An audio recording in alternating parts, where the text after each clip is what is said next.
ম্যাচের তখন অতিরিক্ত সময়। কিলিয়ান এমবাপ্পে অনেকটা ফাঁকা পোস্টে বল বাড়িয়ে দিয়েছিলেন ভিনিসিয়াস জুনিয়রের কাছে। বলে ছোঁয়ালেই গোল হয়ে যায়। এমন সময়ে আচমকা পেছন থেকে দারুণ এক ট্যাকেলে আতলেতিকো মাদ্রিদকে সে যাত্রায় রক্ষা করেন মারিয়া গিমিনেজ।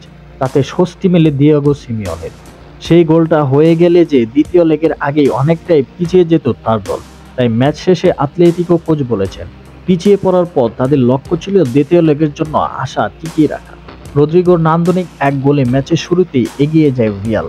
ব্রাজিলিয়ান এই ফরোয়ার্ডের গোলের রেশ কাটতে না কাটতে আর্জেন্টাইন ফরোয়ার্ড হুলিয়ান আলভারেজ হাজির হন আরও বড় চমক নিয়ে। তার চোখ জোড়ানো গোল সমতায় ফেরে আতলেতিকো। তবে দ্বিতীয়ার্ধে দুইজনকে পেছনে ফেলে মোমেন্ট অফ ম্যাজিকে সব আলো কেড়ে নেন ব্রাহিম দিয়াজ। পিছিয়ে পড়া আতলেতিকো অবশ্য খুব একটা ম্যাচে ফেরার আর তাড়াহুড়ো দেখায়নি, বরং চেষ্টা চালিয়ে গেছে নিজেদের জাল অক্ষত রাখতে। যা কিছুটা অবাক করা হলেও ম্যাচ শেষে সিমিওনে জানিয়েছেন তাদের অমন কৌশলের পেছনের কারণ। দ্বিতীয়ার্ধে আমরা শুরুটা ভালোই করেছি, তবে তাদের রক্ষণ ভাঙা হয়নি। আমার মনে হয় আমরা ভালো করেছিলাম, তবে তাদের গোল করাটা ম্যাচের চিত্র পাল্টে দিয়েছে।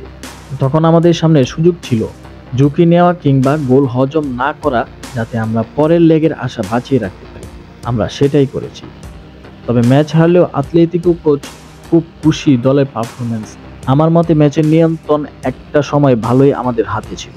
বিশেষ করে গোল হজম করার পর ফুটবলারদের প্রতিক্রিয়া ছিল নজর কাড়া।